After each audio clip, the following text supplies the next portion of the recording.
era um cara oficial da militar, não tinha um baita salário nem nada. Como que você conseguiu juntar uma grana alta assim, mesmo sem ser um youtuber famoso e tal? Porque você juntou uma grana boa, né? Você falou Sim. com uns 800 e poucos mil? Sim, 800. Eu travo em 880 porque varia sempre, né? Aham. Mas Mas foi, é foi o com valor que investimento, eu me foi com recordo. trabalho, foi com simplicidade? Qual que foi o segredo? Você já era um cara casado, Sim. vivia rodando, não era uma vida fácil, né? Não. A gente economizava muito, por exemplo, né? Há vários fatores por trás, mas um dos principais, economia, de fato. Uhum. Quando eu estava na academia militar, eu ganhava, no final da academia militar, R$ 1.000. E aí, quando você formava, do dia pra noite, dezembro eu ganhava 1.000, em janeiro eu começava a ganhar, na minha época, 4.500. Nossa, que aumento, hein? E aí a Tá. gente brincava, né? Pô, do nada você tá rico. Hum. A vontade que dava era de sacar tudo em nota de 2 e jogar pro alto, assim, Eu comemorando, né? mereço, né? E eu pensei, bom, se eu vivia até ontem, literalmente, com R$ 1.000, agora eu vou ter custos maiores? Eu vou comprar um carro, eu vou ter custo com um carro, eu vou ter que morar, né, num apartamento, eu vou ter custo com isso. Aí, para ter menos custo, eu dividi apartamento com 2 amigos meus em Jundiaí, foi o primeiro lugar onde eu fui servir.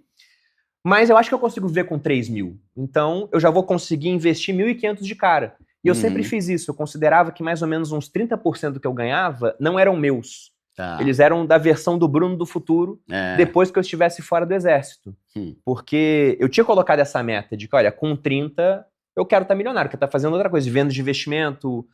Na verdade, eu não sabia muito bem o que eu queria fazer, mas eu sabia que eu queria ter liberdade para fazer alguma coisa nova. Tá. Então, o primeiro ponto foi esse, bastante economia desde o início. O segundo ponto é que, como militar, eu tinha um plano de carreira muito bem definido. Eu não tinha mistério quanto a quando eu seria promovido, por exemplo. Uhum. Então, em 6 meses eu fui promovido na verdade, acho que foram 8 meses, promovido a segundo tenente, de aspirante a segundo tenente. O aumento era de uns R$ 500 na época. Eu pensei, bom, do dia pra noite eu ganhei mais R$ 500. Eu preciso desse dinheiro? Não. Então esses R$ 500 eu não vou começar a usar ainda. Aí por mais uns 6 meses eu investia mais 500, ou seja, uns 40% do que eu ganhava. E eu fui fazendo isso em todas as promoções. E tudo que eu ganhava que não era o dinheiro mensal, na minha cabeça era renda extra. Então 13º, eu nunca gastei um 13º. Eles foram todos integralmente investidos. Tá. E aí, quando a gente foi pro Rio de Janeiro, local de custo de vida alto, eu passei a ter uma opção que eu não tinha tido até então como militar, porque eles dão prioridade para quem é casado para isso. Porque o Exército tem algumas casas chamadas PNRs, que é o Próprio Nacional Residencial, que é uma casa do Exército que ele, entre aspas, aluga para o militar, só que por um custo muito mais baixo. Só que tem fila para entrar em PNR. Só que no Rio de Janeiro tinha alguns PNRs que não tinham fila porque eles estavam muito acabados. Tá. E eu pensei, bom, se eu pegar um acabado e reformar, aí eu posso furar a fila? Aí o coronel que tomava conta disso, ele falou, cara, não tem fila pra isso. Se você quiser entrar e morar naquele todo acabado, pode, mas se quiser reformar é melhor pra você, né? E então eu gastei um dinheirinho com reforma, uns R$ 5.000, porque era um PNR bem pequenininho, e tinha uns 27 metros quadrados, por aí, lá na Vila Militar, e aí eu comecei a morar lá. Eu gastei 5.000, mas o que eu pagava pra morar lá era tipo R$ 400. Bem menos que você O gastava. aluguel da região era uns 1.200, por aí, sendo que tinha amigo meu que preferia morar na Barra da Tijuca, em bairros mais interessantes, o aluguel era muito mais alto. Então, por isso, eu consegui investir mais dinheiro, porque eu tive economia nas duas principais áreas que eu acho que roubam dinheiro das pessoas. A primeira delas é a questão de moradia, é uma conta muito alta. Como eu consegui economizar nessa conta, eu tive vantagem. E a segunda delas é carro. Porque quando eu me formei, eu comprei um carro. E eu fiquei com esse mesmo carro durante 6 anos. Tá. Quem entende carro provavelmente vai falar, pô, você fez besteira, era pra ter trocado a cada 2, não sei o quê. Só que eu falei, cara, eu não quero gastar com carro. Até porque eu vi alguns amigos meus, né? O cara formava, ele pegava um Palio. Aí depois ele falava, pô, mas meu sonho é ter um Corolla. Aí o cara economizava, mas não pra investir pro futuro. Ele economizava e investia pra comprar o Corolla. E aí ele ia investindo, investindo, investindo, uma hora ele trocava o Palio pelo Corolla. Só que agora, ele tinha uma despesa de seguro mais alta, um IPVA mais alto, ele tinha mais cuidado com o carro, então estacionamento ele não queria parar na rua, era mais gasto. Ele gastava um monte de coisa a mais por conta do carro, só que o salário era o mesmo. Tá. Então ele tinha um percentual da renda dele subtraído maior para lidar com aquele problema, né? Aliás, com aquele patrimônio, entre aspas, mas que era um problema, porque custava mais caro. Então eu quis ficar com o meu carro e não tive problema nenhum em ver ele ficando cada vez mais velho.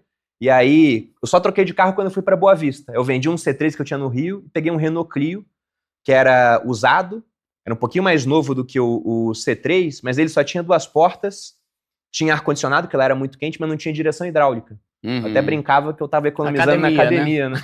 E cada vez que eu fazia uma baliza era quase soltar um Hadouken lá do rio, né? Concentrando a energia.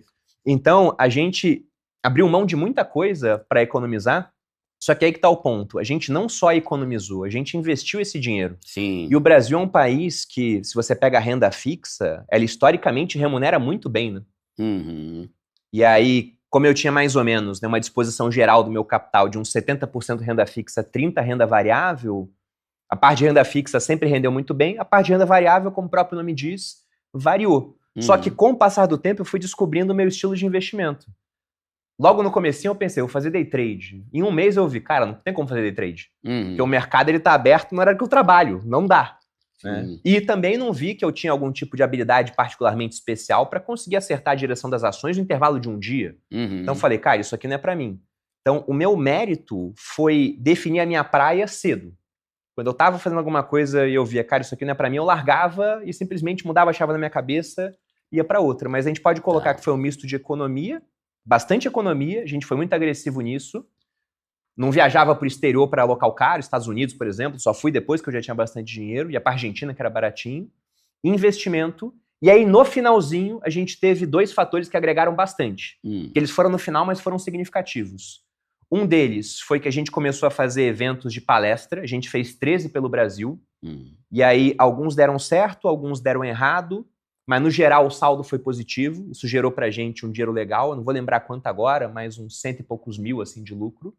E o outro foi o Bitcoin, porque eu descobri o Bitcoin muito cedo, em 2014. Eita vida, nem pra contar, né? Ô, Duda, descobri um negócio aqui, né? Caramba. Eu tentei contar pras pessoas. Eu entrei em 2021 só.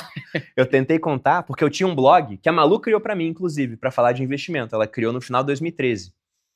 E em 2014 eu descobri o Bitcoin, eu escrevi 2 artigos sobre Bitcoin. Um falando sobre como ganhar de graça na internet e o outro sobre como trocar Bitcoin por dinheiro sem usar corretoras, porque não tinha muita corretora no Brasil. E as que tinham na época, eu não julgava muito confiáveis. E no meu blog eu tinha, sei lá, 100 artigos. Esses 2 foram responsáveis ao longo do tempo por 90% dos acessos. Só que esse artigo onde eu ensinava a ganhar de graça na internet, como é que funcionava? Porque não tem almoço grátis, né? Como é que vão te dar Bitcoin de graça? Bom, o que acontecia é que você ia em sites, que os sites eram cheios de anúncios de patrocinadores, e aí você preenchia um daqueles reCAPTCHAs para provar que era um ser humano. Sei. Isso é interessante, né? A gente está na era da IA, pô, como é que você prova que alguém é humano? É através de sentimentos, é o teste de Turing? Não, é um reCAPTCHA. Aí você prova que alguém é humano. E aí quando o cara preenchia aqui, ele ganhava uma recompensa em Bitcoin. Mais ou menos aí no começo, uns 1.200 satoshis, né? Satoshi é como se fosse, entre aspas, o centavo do Bitcoin. Quanto que isso valia? Nem um centavo de real na época. Só que todo mundo que entrava no site, o site, quando dava uma recompensa para a pessoa, me dava uma recompensa também, porque eu tinha levado a pessoa até lá. Até porque minha recompensa era muito baixinha, era menos de um centavo. Só que o Bitcoin, que não valia nada, começou a subir exponencialmente de preço. E no final, eu tinha juntado uns 9 Bitcoins dessa forma. Caramba! 9 Bitcoins pelo preço de hoje, daria mais ou menos uns 5 milhões e 500 mil reais, né? Caramba, que então, se eu não tivesse ido para a internet, eu possivelmente estaria muito bem de vida, só seria anônimo. Sim, não tão bem quanto eu estou hoje, mas estaria remediado, no mínimo, né? Sim, da hora. Caramba, ó, então eu anotei aqui, ó. Você falou, né? Da economia, vocês eram um casal econômico. 2, muito. Vocês viviam um nível abaixo. Sim. Não é porque o salário aumentou que eu vou começar a comprar coisa mais cara. E um importantíssimo que você falou não adianta você viver um nível abaixo se não for para você investir o que você não está gastando. Né? Porque tem gente que está vivendo um nível abaixo, mas também não gasta, não faz nada, não multiplica aquela diferença, né? Deixa embaixo do colchão e a inflação come tudo. Né? Sim, e o saber onde você quer chegar. Né? Principalmente enquanto casal, isso é muito importante também, né?